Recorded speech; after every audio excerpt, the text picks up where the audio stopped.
Tere, mina olen Kristel Raesaar. Minuga on täna stuudios TIHÜPPE teadustiimi juht ja Tartu Ülikooli ajuteadlane ja ka tehisaru uurija Jaan Aru. Jaan, ütle sina ausalt, kas sa oled kunagi koolitöös spikerdanud? Ma olen koolitöös spikerdanud. No enda kaitseks võib öelda muidugi, et kooliaeg on väga pikk aeg, nii et ma arvan, et ikkagi see üks kord on olnud. Isegi see lugu on täpsem, et ma tean, et ma tulin Tallinnast peolt ja otse läksin tööd tegema ja siis vaatasin põlve otsas vist ühte õpikut küll. Aga no, et see on selles suhtes, ma arvan, et osati, eks me kõik oleme teinud, ma ei ole uhke selle üle, aga jah, et oleme ausad enda vastu. Mina ka, ma tahaksin, et ma mäletaksin ainult ühte korda. Aga miks ma seda küsin? Ma mõtlengi, et me täiskasvanutena muretseme, et tehisaru vestlusrobotid teevad laste eest kodutöö ära. Aga võib-olla me oleme hoopis sisimas kadedad, et tänapäeva noortel on spikerdada nii palju lihtsam, kui meil omal ajal oli. Ma võin ennast selle psühholoogi selle diivani peal analüüsida, aga ma võin öelda, et see ei ole kadedus. See näide on väga hea, et eks me kõik oleme vahepeal kuskilt abi otsinud, aga kui meie puhul jääb see nii, et me leiame ja mõtleme selle ühe näite või võib-olla paar näidet, siis me võime kujutada ette, et see tehisaru abil kodutöö ärategemine on see, et sa ainult kogu aeg spikerdad ja ehkki võib-olla meil mõnel oli klassis ka selline klassikaaslane, kes kogu aeg spikerdas, siis see ei olnud enamus, see ei olnud see, mida kõik kogu aeg tegid. Ma ei tea, kus koolis sa käisid ja ma ei tea, kuidas sul oli, aga mul niimoodi ei olnud ja ma arvan, et kui enamik vaatajaid ka selle peale praegu mõtlevad, siis me kõik saime ju aru ka tollal, isegi õpilased olid, et kui me kogu aeg spikerdaks, et siis et ta tegelikult ei õpi. Jaa, aga miks lapsed üldse spikerdavad? Ma vaatan praegu oma väikeseid lapsi ja nende uudishimu ja teadmiste janu on tüütult suur. Nad on 4 ja 6. Millal see ära kaob? Et tegelikult tavaliselt probleemi absoluutselt ei ole esimeses klassis, kui tulevad lapsed esimesse klassi, siis nad hea meelega kuulavad ja nad on isegi vaimustuses sellest. Ja väga klassikaliselt see probleem tekib seal siis kuskil seal põhikoolis, eks, 6., 7., 8. klass, kus õpilastel see nii-öelda õpihuvi kahaneb järsult, tulevad muud huvid.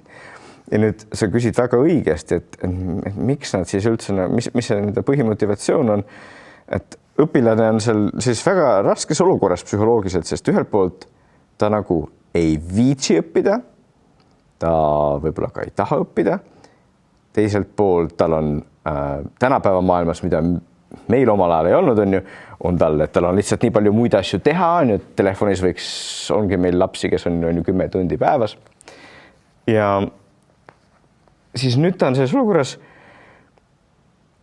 ja ta samas teab, et ta peab hea hinde saama ja selles olukorras isegi võiks öelda, et see on pool ratsionaalne, et ta siis läheb selle abimehe juurde, sest kogu see olukord kokku on ta ise seest ei leia motivatsiooni, tal on muid asju teha, näiteks TikTokis olla ja nüüd ta peab hindeid saama.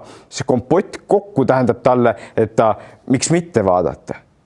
Aga mis on tähtis mõista kohe siin on see, et see ei ole mitte, et meie peame nüüd selle olukorra kuidagi mõistlikult hakkama saama, vaid me peame ka küsima, et kes meil üldse pani sellisesse lolli olukorda, et nüüd on õpilastel see vahend, millega saab kõik kodutööd ära teha.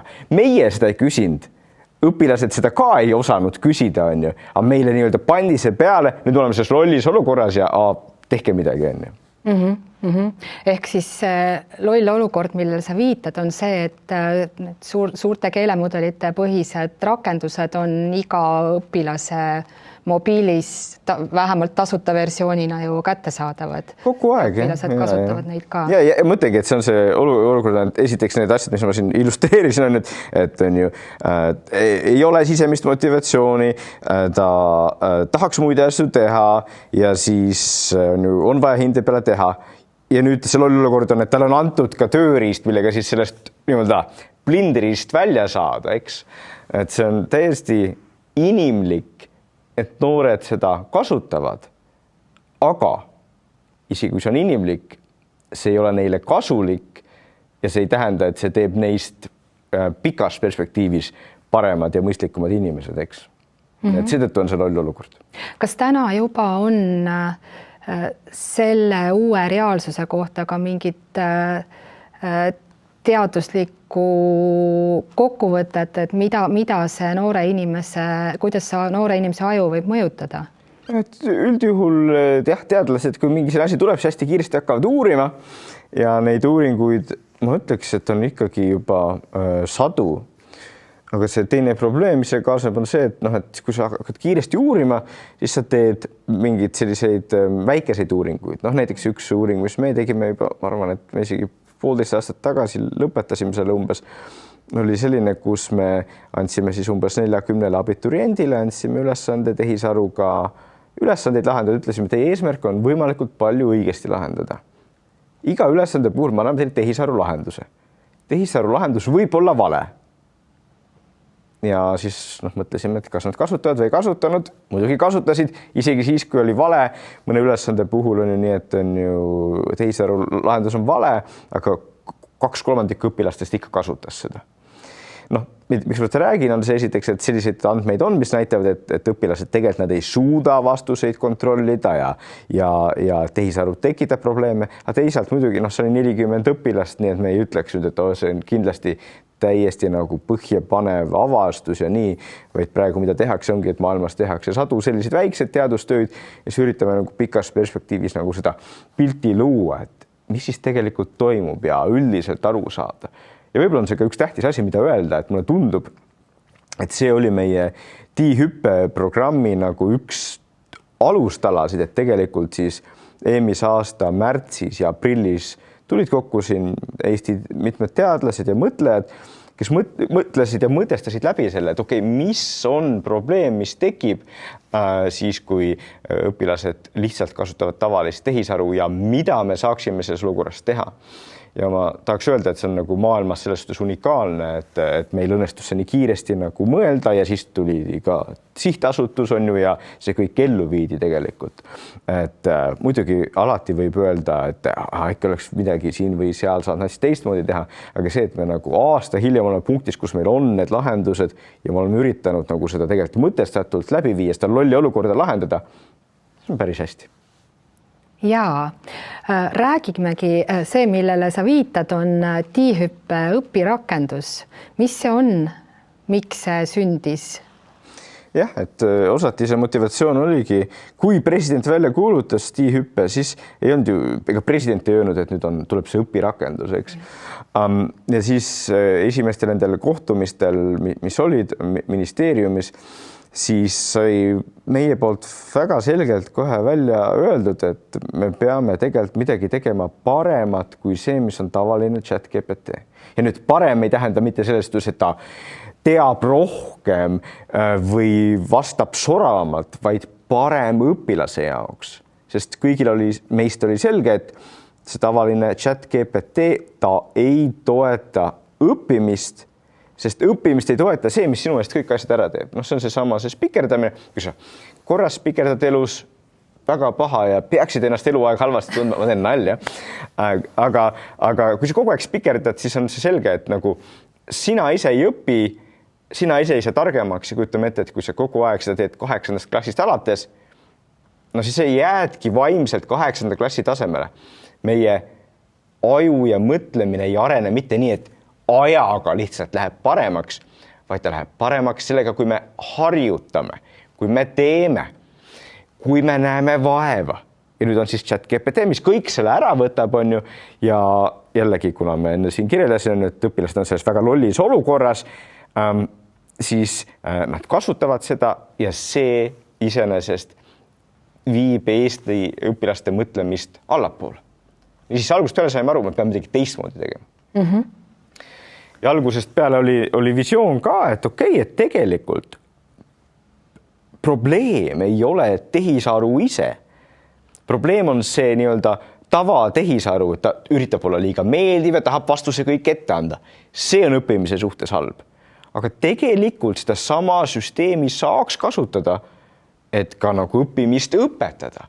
Ja see võiks olla see, mida me tahame teha ja see võiks olla see, mis on meie riigi tugevus ja väga vedas selles suhtes, et on ju siin ministeerium toetas seda, kui sihtasutus tuli, siis sihtasutus võttis selle idee omaks ja tegelikult ka, et siin meie partner, antud juhul siis OpenAI ka, kuulasid meid ära, nad oleks võinud ära jalutada, öelda lollakad, aga nad ütlesid, jah, teeme. Nii et selles suhtes sealt sai see kõik alguse ja algusest peale oli siis selge, et me tahame teha süsteemi, mis tegelikult ka õppimist toetaks. Selleks, et mõista, mis ta siis teisiti teeb, võib-olla kõige lihtsam on see, et vaatame, kuidas tiihüppe õpirakendus siis käitub. Meil on olemas selleks üks päris elu näide, üks kooliõpilane lubas meil demonstreerida, kuidas tema tiihüppe õpirakenduse abil keemiatunni kontrolliks valmistus. Ja teemaks olid alkaanid. Mina pean tunnistama, et ei mäletanud nendest mitte midagi. Ja ma võin ka tunnistada, et ka minu teadmised alkaanidest ei ole nii põhjalikud, kui võiks. Aga teeme nad natuke paremaks, et paneme kõigepealt selle küsimuse, mis on alkaanid, tavalisse ChatGPT aknasse. Et kirjutame siis, hei, mul on homme tunnikas keemias alkaanide teemal. Pole õrna aimugi, mis need on. Mul on hetkel kiire, seega palun teeme koos põhiteadmised läbi. Ja vaatame, mida ChatGPT vastab. ChatGPT on väga abivalmis. Ta on väga abivalmis, paneb on ju palju emotikone, igasugu pildikesi. Kui me seda vaatame, siis põhimõtteliselt see tundub ju, see on kõik ju väga nagu positiivne õppimiseks, aga ta tegelikult ei ole. Kristel, kas tahad ise öelda, miks ta õppimist ei toeta? No, esimene asi, mis minul tekib, on see, et siin on väga palju infot ja see tundub mulle üle jõu käivat. Ja see ongi üks põhiprobleem, et ühelt poolt, kui nüüd meid praegu vaatab keegi, kes keemiat tunneb hästi, siis ta tundub, et see on väga hea, võib-olla, tähendab, mina praegu ei näe, võib-olla mõni viga sees ka kuskil on ju, aga et üldiselt, et see on näiteks, et hea viis, kuidas tõesti nagu kõik tähtis kiiresti sünteesida, aga me peame võtma selle õpilase perspektiivi. Õpilane tahab tõesti kontrolltööks õppida. Sellised ilusad üldvalemid ja asjad, tal on õpikus ka olemas. Kui ta sealt aru ei saanud, siis see, et nüüd siin on sellised asjad, ei tee midagi paremaks, ta võib-olla scrollib seda, ta võib-olla loeb seda, aga see ei ole tegelikult õppimine, sest siit tundub nagu ma teen selle mini-tšeki ära, on ju, vaatan, scrollin üles tagasi, mis see alkaanide üldvalem on, aga tegelikult kui ta läheb homme seda tunni kontrolli tegema, siis ta tegelikult ei ole see asi selge. Ja see on see ChatGPT põhiline probleem, et ta tekitab selle arusaamise ja ka õppimise illusiooni, andes nii-öelda selgelt ja soravalt selle vastuse, aga see tegelikult ei aita õppimist, sest et seal on liiga palju õpilane, talle tundub, et ta nüüd teab ja seetõttu see ongi illusioon, mitte päris õppimine. See on üks probleem, see ei ole ilmselt kõige hullem probleem, sest kui nüüd õpilane on väga-väga hea, siis võib-olla siit mõni asi teda natuke aitab, aga keskmise õpilase jaoks see, et seal on liiga palju, see tähendab, et see õpilane tegelikult ta vaatab, talle tundub, et ta saab midagi aru, aga tegelikult ta ei õppinud. Nii, vaatame, mida siis tegi tiihüppe õpirakendus. Ja see on nüüd 11. klassi õpilase päris vestlus. Ta on siis kirjutanud seda sama, mul on homme tunnikas, pole õrna aimugi, mis need alkaanid on, aita mul kiiresti põhiteadmised läbi võtta. ja esimene asi, mida õpirakendus nüüd teeb, selle asemel, et vastata, ta hoopis küsib küsimuse, mis sul praegu kõige segasem on. Jah, et see on üks asi, mis võib-olla kui õpilane esimest korda õpirakendust kasutab, on natuke frustreeriv, et mis sa nüüd küsid, aga mis ma alati ütlen õpilastele, et mõelge, et sa nagu tegelikult ka, sa istud nagu õpetajaga nagu kahekesi, siis muidugi õpetaja, kui ta tahab sulle selgeks teha asju, tema esimene küsimus on üldse, et nagu millest sa aru ei saa või mida sa tahad teha.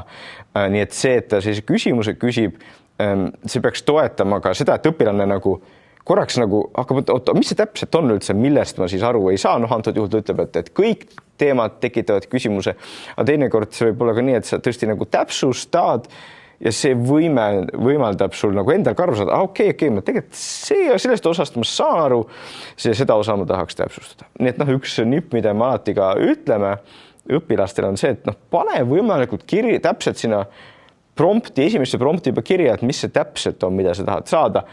Ja siis õpirakendust ta võib veel täpsustada, aga siis oled osa juba sellest teinud. No antud juhul oli õpilane samasugune nagu meie, ütles, et ausalt öeldes kõik on segane. Kõik on segane. Ja mida siis masin talle vastas, kõigepealt ütles julgustavalt, see on täiesti okei, alustame kõige olulisemast ja nüüd ta annab siis alkaanide definitsiooni. Alkaanid on süsivesinikud ehk ained, mis koosnevad ainult süsinikust ja vesinikust ning alkaanides on süsinike vahel ainult üksiksidemed. Ja siin on nüüd natuke seda definitsiooni laiendatud, loetletud ka üles siis esimeste alkaanide nimetused ja nüüd ta jällegi küsib, et ütle oma sõnadega, kuidas sa alkaani ära tunneksid. Õpilane vastab, tunnen ära, kui panen tähele süsinikku ja vesiniku üheskoos. Ja see on võib-olla hea koht, kus peatuda, sellepärast, et see ongi see esimene samm, see, mis õpilane ütleb, tunnen ära need, kui panen tähele süsinikku ja vesiniku üheskoos. See ei ole päris täpne, aga see on juba midagi, mida siis õpilane tavalises chat-GPTs absoluutselt ei teeks. Ja see, kui me siin loeme seda, see tundub nagu, see on nii väike asi, aga see, et õpilane üldse seda nagu hakkab kirjutama, kuidas ma kirjutan siia, mida ma ütlen, see tegelikult tekitab seda kognitiivset tööd ja see kognitiivne töö ongi õppimine. Et siin õpilane selle asja öeldes ta õppis palju rohkem kui siis, kui ta lihtsalt vaatab seda vastust. Et midagi on juba teada. Ja nüüd ka siis rakendus ei vasta talle, et ei, see pole õige, vaid ta vastab positiivselt, et jah, see on üks osa, aga ainult sellest veel ei piisa. Ja ta ka ei vasta siis, et mis see õige vastus on, vaid küsib, mis lisatunnus peab alkaanil veel olema. Ja õpilane vastab, et neil peavad olema mingid indeksid taga. Ja jällegi nüüd siin, kes keemiat tunneb, võib-olla siin muigab, aga see on päris õppimine. Sellest, et õpilane siin tegelikult ka, ta üritab nagu mõelda, ta ei tea, antud juhul siin see õpilane ei olnud absoluutselt alkaanidega kokku puutunud, on ju, nii et ja ta oli väga raskes olukorras ka, siin on ju otsesaates. aga et ta tegelikult teeb väga hea vastuse, pakub midagi ja nüüd on ju siis tehisaru õpirakendus korrigeerib. Ta korrigeerib ja see, et see nii-öelda tuleb see parandus, see on ideaalne jälle õppimise koht. Et õppimine käib tihti nii, et ma teen mingi vea ja siis ideaaljuhul minu kõrval ongi õpetajaks, ütleb, see on väga hästi, mis sa tegid, aga on ju. Ja me tahaksimegi, et igal Eesti õpilasel oleks selline õpetaja kõrval ja põhimõtteliselt õpirakendus selline õpetaja võiks olla. Ja õppimine niimoodi samm-sammult just toimub, et ma püüan midagi välja mõelda, alati see ei ole õige. See on täitsa normaalne, see käibki õppimise juurde.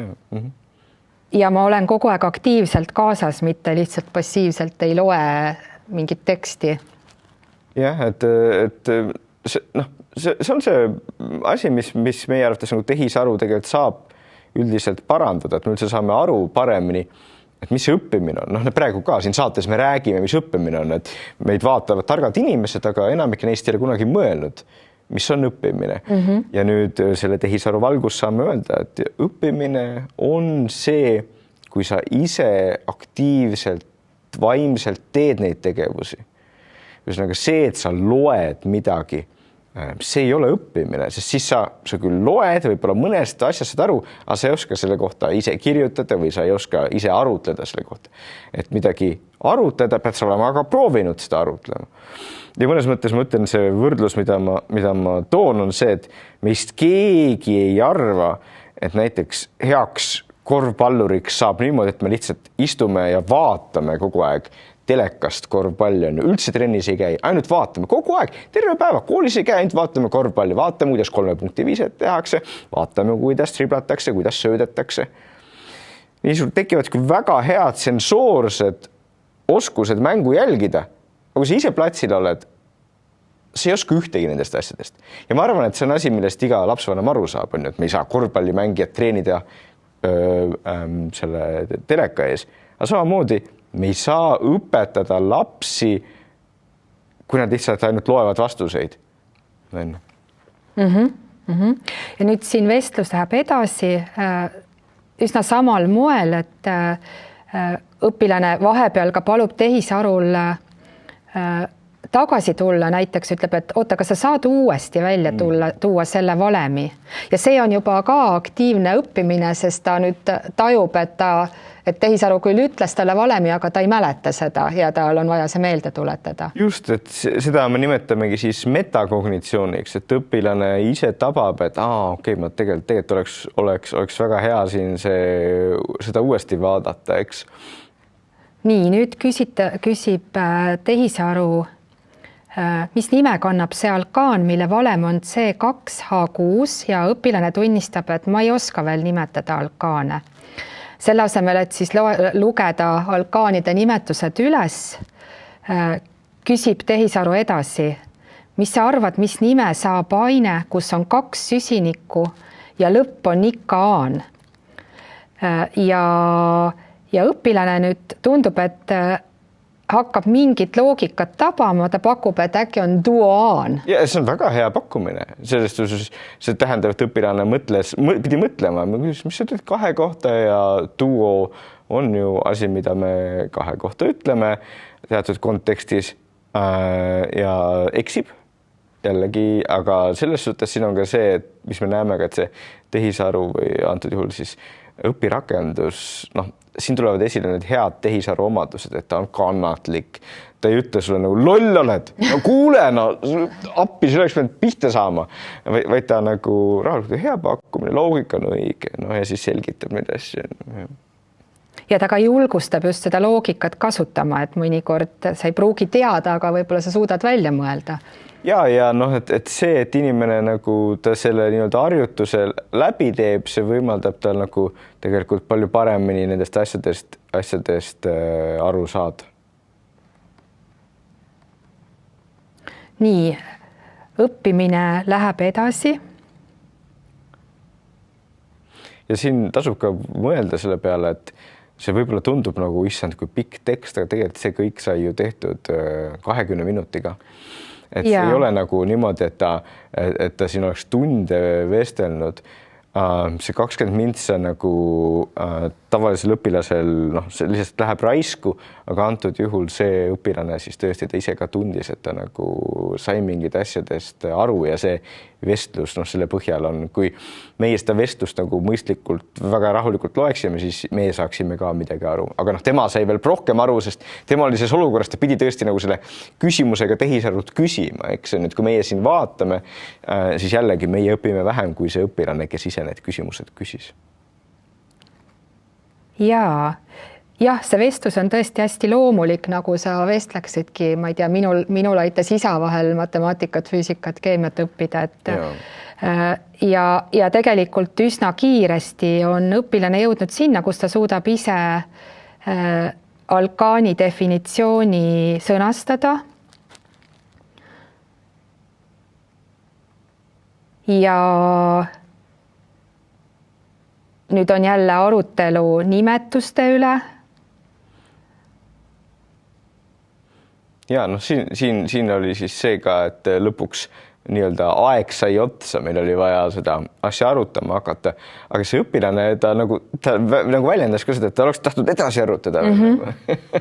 Ja siin, mida me näeme, on, ma arvan, et see on tõesti üks fantastiline näide, et see, kui õpilane ise ka nagu saab aru sellest, et miks see õpirakendus siin on, siis see töötab väga hästi ja õpilane saab väga palju kasu sellest. Nii et meie ülesanne natukene on, et nagu, et õpilased paremini aru saaksid, miks see just niimoodi töötab ja võtaksid selle aja, et seda kasutada. Ja räägi vanematele, mis on, et sa oled raamistanud, et on neli suurt sellist omadust või oskust, mida see õpirakendus toetab. Autonoomne motivatsioon, usk oma võimesse areneda, õpistrateegiad ja eneseregulatsioon. Räägi sellest raamistikust. Jah, mis on väga tähtis, et kui me hakkasime seda kõike kokku panema, siis meil oli võimalus nagu mõelda, et okei, et kas me teeme selle väga nagu selliseks õpiväljundite keskseks, et õpirakendus tõesti toetaks mingite õpiväljundite saavutamist, paremaid hindeid, aga ei, meie inimestena, kes mõtleme mõtlemisest ja õppimisest, saame aru, et see, et sa saad hinde, see iseenesest ei ole veel õppimine, vaid õppimine on just see protsess sinu sees, kus sa mingeid teadmisi aktiivselt omandad.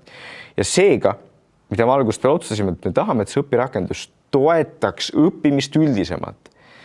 Ja selleks siis, kui me läheme tagasi näiteks nende nii-öelda kasvuuskumuste juurde, siis mida see tähendab, on see, et me tahaksime, et iga õpilane Eestis, kes õpirakendust kasutab, saab õpirakenduselt selle mõtte, et okei, ongi raske, aga peabki raske olema ja ma suudan, kui ma proovin. Enamikule lapsevanematele, kes meid kuulavad, see tundub väga mõistlik võib-olla, aga tegelikult see on üks väga suur probleem, millega mina tegelesin juba pikalt enne seda D-hüpet, et käisin koolides ja mis mu põhisõnum oli õpilastele, teie aju on palju rohkemaks võimeline, kui te arvate. Sest kui me mõtleme ise ka tagasi kooliaega, sul on seal klassis võib-olla mõni eriti tark tüüp ja siis sina istud seal selle matemaatika ees ja mitte nagu sina, eks, aga nagu meie kõik. Ja siis või keemia ees on seal alkaanid ja see tekib see tunne, et okei, mina ei suuda, see ei ole minu jaoks. Ja kõik oleme kuulnud seda lauset, mina ei mõista matemaatikat või midagi. Aga see nii-öelda see üks keskne asi, mida see õpirakendus õpetama peaks ja kohati siin selles diskussioonis ja vestluses ka nägime, on see, et jaa, okei, see on raske, aga proovime edasi. Tegelikult sa suudad küll. Juba sellise asja nagu õpilastesse sisendamine on väga väärtuslik. Seda näitab ka muu teadustöö, mis on maailmas tehtud, mitte tehisaruga, vaid siis nagu lihtsalt, kus on siis eraldi programmid, mis seda nii-öelda kasvuuskumist nagu tõstavad, et sellest on kasu eriti nende õpilaste jaoks, kellel on siis nõrgem sotsiaalmajanduslik taust, kelle kodus võib-olla keegi pole kunagi sulle öelnud, et sa oled tubli ja tead, kui sa harjutad, siis sa saad hakkama. Nad ei ole kunagi seda kuulnud, siis kui see õpirakendus on see, kes talle ütleb, see on juba väga super. Et see on üks aspekt. Teine aspekt näiteks on siis õpistrateegiad, mis tegelikult on ka asi, mis minu enda puhul näiteks, ma läksin pärast kooli psühholoogiat õppima ja siis kui sa loed mälu kohta ja asjade kohta, miks me sellist asja nagu koolis ei õppinud, nagu, et kuidas sul tegelikult parem on mingisuguseid asju õppida. Siin nägime näiteks selles vestluses, et kui ta seda neid nimetusi õpetas, siis ta nagu üritas nagu õpetada mingit nippi selle kohta. Siis on nagu väike õpistrateegia, aga neid õpistrateegiaid on ka teisi ja me tahaks, et nagu see õpirakendus nagu toetab sellist asja. Eks? Nii et need on kaks asja. Kolmas asi seal on autonoomne motivatsioon. See on täna meil juba jutust läbi käinud, et kui õpilane nagu ta üldse teda õppimine ei huvita, ta tahab hoopis TikToki vaadata, et siis me tahaks, et see süsteem nagu natukene toetab teda ka mitte selles suhtes ainult, et sa saad hakkama, vaid ka nagu natukene selgitab, et miks üldse nagu õppida ja aitab õpilasel leida seda motivatsiooni ka enda seest, et näe, see huvitab tegelikult sind, see haakub mingite sinu huvidega ja nii edasi. Et me oleme rääkinud motivatsioonist, me oleme rääkinud kasvuuskumustest, õpistrateegiatest, eneseregulatsioon on veel 4. Jah, et eneseregulatsioon on ka selline lai üldine teema, aga me tahaksime, et õpilased õpiksid nagu siis paremini aru saama näiteks, millest nad veel aru ei saa, et nad õpiksid paremini aru saama, millal õppida, millal teha pausi, et nad saaksid paremini aru, mis on lüngad nende teadmistes. See kõik on nagu selles laias kategoorias, et õppida nagu ennast reguleerima ja see ei tulegi võib-olla vahel nii hästi välja nagu siis, kui õpilane seda näiteks alkaana arutab, aga kujutame ette, et õpilane nüüd räägib ka mingist üldisemast teemast, et näiteks, et mul on nagu, ma tunnen, et mul on ärevus, kui ma olen seal seda tunnikontrolli ja mul miski ei tule meelde. Ja siis et see on ühelt poolt ka strateegia, et see õpirakendus saab talle ka öelda mõne nipi selle kohta, et kuidas siis tegelikult paremini sellega toime tulla, aga teiselt poolt tihti need nipid on seotud ka eneseregulatsiooniga ja et aidata õpilasel nagu oma emotsioonide, tunnete ja mõtetega ka paremini hakkama saada. Kindlasti me keegi ei ütle, et see õpirakendus kõiki neid asju ideaalselt tänasel päeval teeb, aga jällegi, kui mõtleme, et aasta tagasi ei olnud sellest veel mitte midagi, siis see, mis meil siin Eesti riigis on päris vahva. Jaa, nõus. Räägime ausalt ka piirangutest ja puudustest, et sina ilmselt tead kõige paremini, mis täna meie õpirakenduse probleemid on. Et üks asi on see, et kui me rääkisime nendest 4 põhikomponendist, siis muidugi vahepeal ta ei tee neid asju täiesti ideaalselt, et seal, kus õpilane võib-olla vajaks midagi täpsemalt ja detailsemalt, see õpirakendus võib ikkagi ChatGPT-likult nagu väga üldise mulli talle öelda, eks? Näiteks selliseid asju võib olla. Ma arvan, et need asjad kõik natukene paranevad siin aja jooksul ja need on nagu lahendatavad. Fundamentaalne probleem on ka see, mis ei ole õpirakenduse probleem, vaid mis ta on pärinud ChatGPT-lt on see, et vahel ta lihtsalt teeb vigu. Et võib-olla meie kumbki ei ole keemiaekspert, et võib-olla seal alkaanide loos oli mingi viga, mida meie ei märganud, on ju. Aga see ChatGPT sarnased süsteemid teevad neid vigu. Näiteks tuleme tagasi, et rääkisin algusest ühest katsest, mis me tegime, on ju. Et ei olnud nii, et meie andsime nagu valed vastused, vaid me päriselt andsime ülesande ChatGPT-le, ta päriselt lahendas valesti ja me selle päris vale lahenduse andsime õpilasele. Ja mida me nägime selles katses ja mida me näeme üldiselt on see, et õpilane ei tunne ära seda vale vastust. Ja mis eriti nüüd õppimise kontekstis on esiteks väga loogiline, sa tegeled millegagi, mida sa ei tunne, eks. Aga teisest küljest on ka väga ohtlik, sest siis sa võid ju õppida midagi, mis on vale. Ja sellist otseselt vale asja õppimist tavaliselt ikkagi Eesti koolis õpetaja käe all ei juhtu, et enamik meie õpetajaid on väga-väga kompetentsed. Et see on üks õpirakenduse miinus, mis jällegi võib-olla ei ole õige öelda õpirakenduse miinus, ta on nagu lihtsalt tehisarusüsteemide miinus, mis on paranenud nüüd selle viimase aasta jooksul väga kõvasti, aga ikkagi neid hetki näeme. Et see on ka kindlasti midagi, mida iga lapsevanem peaks teadma. Ideaalis iga õpilane teab, et ma võin vestelda temaga, sellest on kasu, aga tasub neid teadmisi ka üle kontrollida siis õpetajaga. Ja kui me õpetajatega räägime, siis me alati ütleme, et julgustage õpilasi kasutama, aga tehke siis nagu pärast klassis ka need põhiasjad käige läbi, et öelge ikkagi, mis on need põhifaktid ja põhiteadmised ja laske käsi tõsta, et kes tegelikult sealt tehisaru õpirakendusest nagu vale vastuse sai näiteks. See võib-olla ei olegi nii tehisaru kirjaoskuse kui laiemalt meediakirjaoskuse vaatest väga halb asi, et ka õpirakendus võib hallutseneerida, sest tänases maailmas ikkagi üks praktiliselt ükskõik millisest allikast saadud info tuleks üle kontrollida, see on hea asi, mida õppida. See on hea asi, mida õppida, aga me tahaksimegi, et oleks nagu siis, et tõesti see mehhanism oleks juures, et sa saad aru, et see on vale.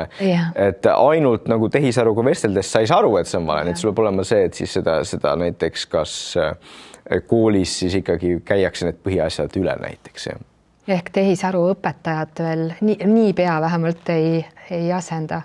No meie arvates nagu ei peaks ta kunagi asendama, siin-seal mujal maailmas seda küll tehakse, aga jah, inimesed, kes on nagu tegelikult need hästi palju mõelnud, näevad, et õpetajal on oma väga tähtis roll näiteks selle juures, et tõesti neid nii-öelda ka tehisaru poolt antud teadmisi ja fakte nagu kontrollida.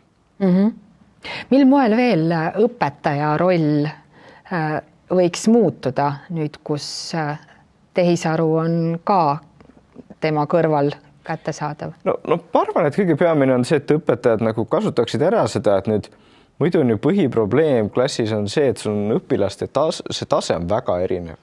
Ja ta on ka nii, et on ju et alkaanide puhul üks ei saa aru, on ju teine saab väga hästi aru ja siis nüüd teise teema puhul, kuskil matemaatikas võib see vastupidi olla, on ju.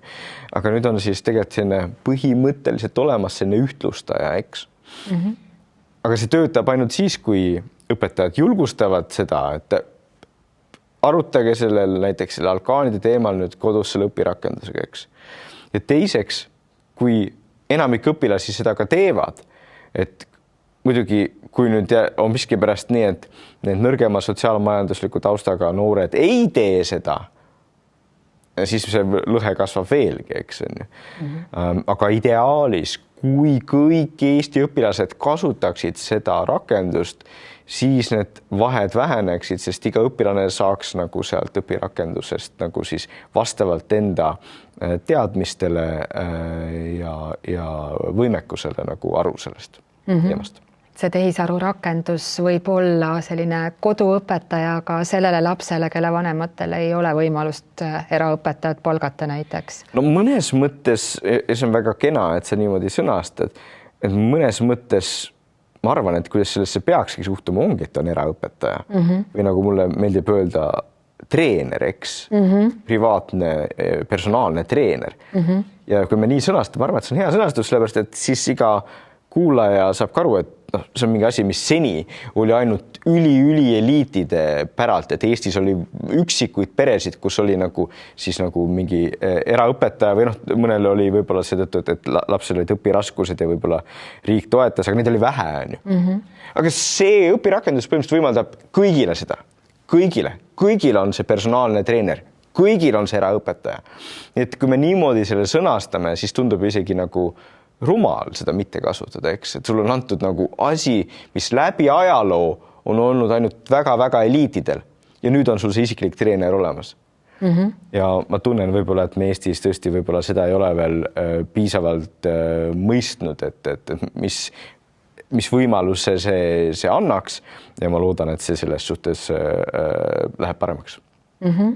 Täna on tiihüppe õpirakendus jõudnud enamiku 10. ja 11. klasside õpilasteni. Mida sa soovitaksid nende laste vanematele, kellel ei ole veel tiihüppe õpirakendust, aga kellel on tavaline ChatGPT või mõni teine keelemudeli rakendus, kas nemad saavad kuidagi panna neid tööriistu ka õppimist toetama või pigem sa soovitaksid neid vältida niivõrd, kui vanemad siin mõjutada saavad? No kui saavad vanemad mõjutada, siis nii-öelda ka tava ChatGPT-l on siis sealt, ma ei teagi, kas sa saad näidata seda siin on ju, aga kui sa lähed sinna, kus sa nagu sisendit annad, on ju tava ChatGPT-s, lähed sinna plussi peale vajutad. Ja no näed, sul on täitsa ära peidetud, pead vist vajutama Miks sulle? Nüüd, kui sul panid sinna more, siis tuleb see study and learn. Study and learn mode ehk siis õppimis. Ja, et see oli midagi, mis tegelikult siis OpenAI lisas pärast seda, kui nad olid meiega mitu kuud koostööd teinud, nii et võimalik, et nad midagi õppisid meilt, vahet ei ole. Tähtis on see, et põhimõtteliselt selle peale pannes saab ka osa nendest asjadest siis tavalisest ChatGPT-st. Ta ei ole päris nii hea kui see, mis meil on. Ja kui nüüd Geminis teha, ma ei tea, kas sul on Gemini lahti, on ju, aga ei pea, aga Geminis on põhimõtteliselt samamoodi võimalik, siis ma arvan, et see on umbes samamoodi, kas see on pluss seal ka või mingi muu asi, ta saab ka peale panna guided learning. Nii et need on 2 programmi, ChatGPT ja Gemini, mille tegelikult on nüüd alates suvest siis see nii-öelda oma õppimismoodus. Mõlemal juhul on siis ka mõlemad tiimid tunnistanud, et see meie nii-öelda asi, mis Eestis on praegusel hetkel parem kui see, mis nemad seal kasutavad, aga see on juba suur samm edasi. Ehk siis ChatGPT-l study and learn mode ja Geminil guided learning mode. Jah. Et seal võib vaadata ka, et kell on eestikeelne versioon, see nimi võib olla natukene teistmoodi.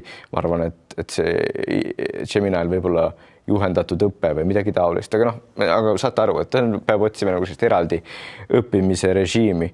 Ja see on võimalik ka tavalise selle ChatGPT või Geminiga, aga siin ongi see probleem, et meid kuulavad praegu lapsevanemad, keda huvitab ise ja kes on teadlikumad, aga ei ole ju need kõik lapsevanemad kuulavad meid. Nii et õpirakendus ongi neile, kus lapsevanemad võib-olla ei hooli, nemad ei mõtle sellest, et mis õppimine on, aga me tahaks, et need noored ka saavad selle nii-öelda parima variandi. Ja nagu nüüd mitu korda juba läbi käinud on, siis üks põhiprobleem on see, et me tahaks, et nende noorte nagu see suhtumine oleks see, et vahva, ma proovin, on ju, ja sellega võib-olla peab tööd tegema. Üks erinevus, mis eristab T-hüppe õpirakendust, on ka see, et õpilaste andmed on paremini kaitstud.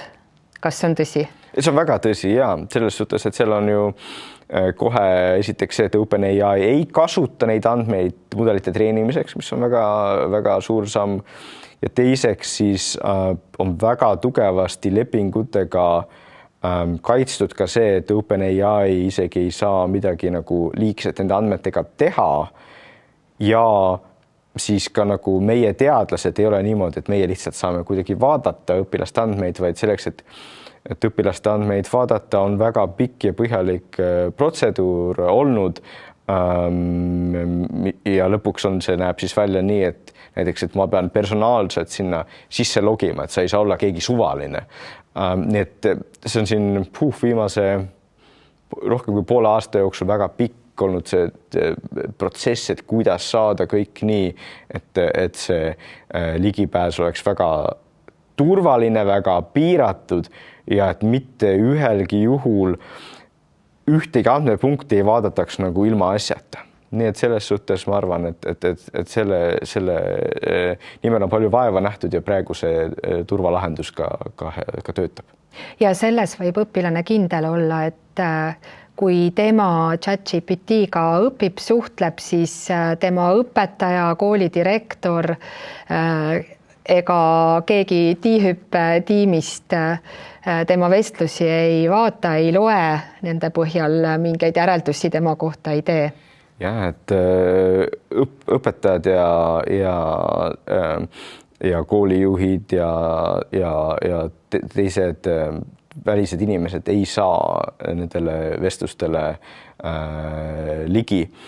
Ja võib-olla tasub öelda, et kui nad teadlasteni jõuavad, siis tegelikult enne ka kõik vestlused läbivad sellise filtri, kus võetakse ära igasugune vestluse jupp, mis nagu tundub, et oleks kuidagi nagu mingi personaalne asi või õpilane arutab mingi enda asja üle.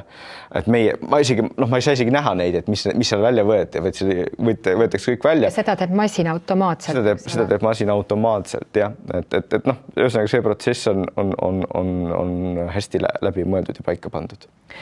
Jaan, sa oled ise ju 3 lapse isa, mida sa teistele... Minu teada 2, aga 2 lapse isa. Sul on mingi teised andmed? Kuule, mul on siis järelikult tehisaru hallutsineeritud. Oligi Vaat see on hea näide, et selles suhtes, kui see tõesti oli tehisarvul, siis see on hea näide, et nagu nii baasasi ja kuskil internetis nagu päris andmetes ei saa olla, et mul on 3 last, sest mul igal pool on 2 last, on ju, aga jah, et tehisaru eksib ja see ei ole ju õpirakenduses, vaid see on täitsa tavaline ChatGPT-s ilmselt. Väga lahe, väga lahe. Ma ei tea, kas see on lahe, aga see illustreerib probleemi. Seda mulle ka õpirakendus. Seda illustreerib probleemi, jah. Aga sa oled isa. Isa ma olen, see on õige. Mida sa soovitaksid vanematele, et mida siis teha, millises vanuses ja mis olukordades üldse saab, ma ei tea, innustada, keelata, millal peaks keelama tehisaru kasutamist ja millistes olukordades võiks innustada? No ma arvan, et ma loodan, et kes meid seni on vaadanud, et nendel on paar asja selged. Esiteks, me ei saa nagu toetada seda, et õpilane või meie laps siis kogu aeg kõiki teeb tehisaru abil. See on lihtsalt, see oleks rumal ja teda ennast pidurdab, eks. Teiseks, kui õpilane on siis 10.–11. klassis, tal on see õpirakendus ja siis ma loodan, et tänase selle saate põhjal te saate öelda, et tead, ma saan nüüd paremini aru, sellega peab rahulikult vestlema, suhtu sellesse nii, et see on su personaalne treener, see, et ta sult neid küsimusi küsib ja sulle kogu vastust ette ei anna, see on tegelikult hea. Ja 3. asi on siis see, et kui meil on õpilane, kellel õpirakendust ei ole, et siis me ka saame toetada teda näiteks näidates seda ChatGPT Study and Learn või siis Gemini Guided Learning ut ja öelda jällegi, et tegelikult, et õppimine on see, kui sa ise proovid ja kui on ise ka natukene raske. Nii et kui need põhiteadmised nagu kõikidele lapsevanematele külge jäävad ja nad osa nendest ka edasi annavad, siis me oleme suure sammu edasi astunud. Ja ehk siis rääkida oma lastega ja arutleda selle üle, mitte ainult selle üle, mida tehisaru teeb, vaid laiemalt selle üle, mis üldse õppimine on. Ja see jällegi, et see on diskussioon, mis põhimõtteliselt oleks võinud olla ju igas kodus ka enne tehisaru, aga nüüd tehisaru ajal ta peab olema. Sest kui me ei saa aru, mis on õppimine, siis me teeme neid rumalaid käitumisi, mis pidurdavad meid ja meie lapsi. Kas sa oskad pakkuda, on ka mõni üks lihtne asi, et kui nüüd vanem mõtleb, issand, kus ma selle teismelise veel kätte saan, et temaga siin arutlema hakata, et kas on mingi üks asi, mida iga vanem saab teha, et nügida oma last natukenegi sellise päris õppimise suunas, mitte ainult õppimise mängimise suunas?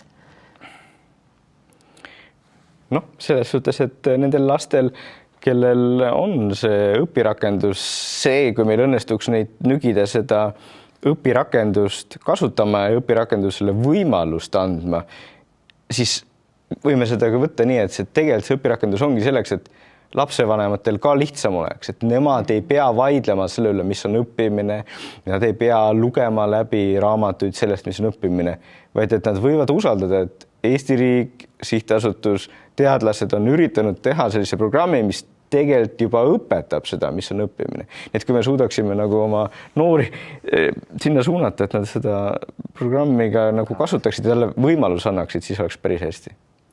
Väga lahe, väga põnev. Niisiis õppimine on pingutus, rõõm pingutusest ei tule loomulikult. Kui see nii on, siis see ei tähenda, et sinu laps on laisk. Energia säästmine on meie ajude loomulik omadus ja meie vanemad saame aidata lapsel õppida seda pingutust taluma ja mõistma, et see võib isegi nauditav olla. Mina palun, et aitaks minul ka õppida ja aru saada, mida meie siin saates saame paremini teha. Kui te vaatate videot, siis te näete praegu ekraanil QR-koodi, mis viib teid hästi lühikesele tagasiside küsimustikule. Ja kui te meid kuulate, leiate lingi saate kirjeldusest. Aga tänaseks lõpetame. Aitäh, Jaan! Aitäh teist vaatajatele, kuulajatele! Järgmist Tiihüppe vestlussaadet on oodata mais. seniks kaunist kevadet!